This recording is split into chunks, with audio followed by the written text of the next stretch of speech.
I'm going to say it. We had the best music ever. The 80s had everything that you could imagine. I was thinking about the impact that music has on a person. And maybe some people it's not the case, but for me, music has been a very big part of my life. It was part of my life before I was even born. While my mother was pregnant with me, she listened to Motown. And for those of you that don't know Motown, Motown is a record company, Motor City, Detroit. And the Motown sound was filled with artists like Diana Ross and the Supremes and the Temptations and so many others. And my mother loved that music. And I was never, there was never a point in my life growing up that music, at least listening to it, wasn't a part of who I am. At an early age, the music I listened to was the music of my parents. And of course, being the generation they were, born in the late 30s and or early 40s, they listened to a lot of music that would be considered the golden oldies, uh, Elvis Presley and such.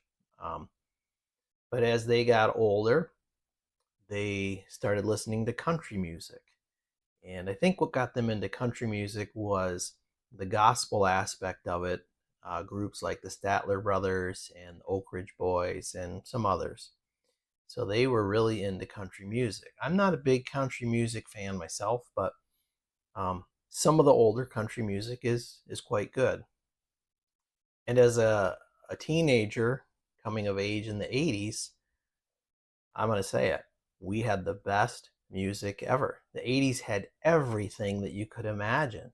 There was heavy metal, there was classic rock, there was this new thing called new wave that incorporated so many different things, synthesizers and sounds that people had never heard before, uh, sounds from groups like Devo and Depeche Mode and ABC. And then you had the big hair metal. You had the Motley Crues and the Def Leopards and the Poison and all these groups. The music of the 80s was simply the best. And as someone who was coming of age, as I said, in junior high and high school in the 80s, uh, that music became my constant companion. And buying records, yes, records back in the day or cassettes, was an event, for me at least. Maybe it was for others too. But we didn't just buy the record. We had to physically go to the record store, like where I grew up. Harmony House was the place to get music.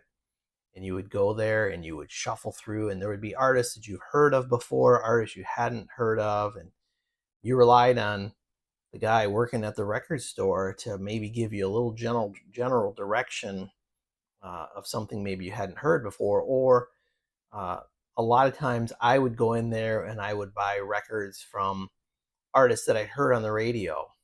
Um, AC/DC. I remember buying an AC/DC album. The first album of theirs I bought was Back in Black. And oh my gosh, what an album, right? What an album. Robert John Mutt Lang, and he went on to produce so many other albums, so many uh, greatest hits albums, right? So when they were recording Def Leppard's Hysteria, when it got to that point, he told them, "Hey, look, I know it's hard. I know what we're doing is difficult, and you guys just got to trust me." He told the guys in Def Leppard, and it's a good thing they did because he told them, "Hey, we are writing your greatest hits album right now," and looking back, that's what it was. It was their greatest hits album.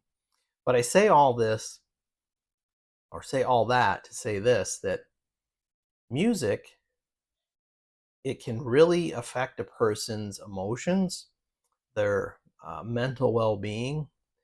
And a couple of my friends just recently, one of them went to just stay with me, I'm going somewhere. uh, One of them went to a Dave Matthews Band concert, or probably Dave Matthews at this point, I'm not sure.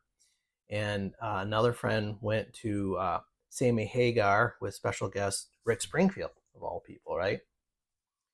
And so thinking of music, especially like Dave Matthews, now of course that was the 90s, a little bit older. I'm married now and out on my own.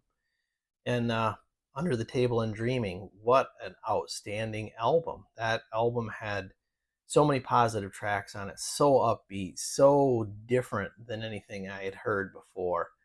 And uh, music, right? It gets you through some tough times.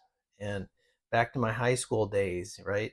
Getting an album. So when I bought an album or a cassette, I would read the liner notes from cover to cover, from end to end. And even to this day, I know a lot of trivial facts, especially about music from the 80s. And people are like, how do you know that? Well, I know that from reading the liner notes while I was listening to the album. And a lot of the lyrics have stuck with me, the meaning of the lyrics, uh, musicians who have played on different songs on uh, different albums and things. Um, but that was something for me that got me through some difficult times in my high school years.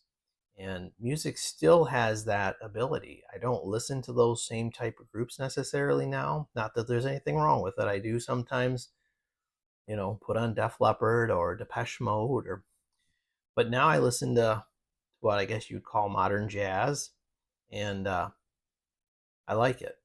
I like it because for the most part it doesn't have lyrics. It's not telling you somebody's opinion or what to think or whatever the case may be.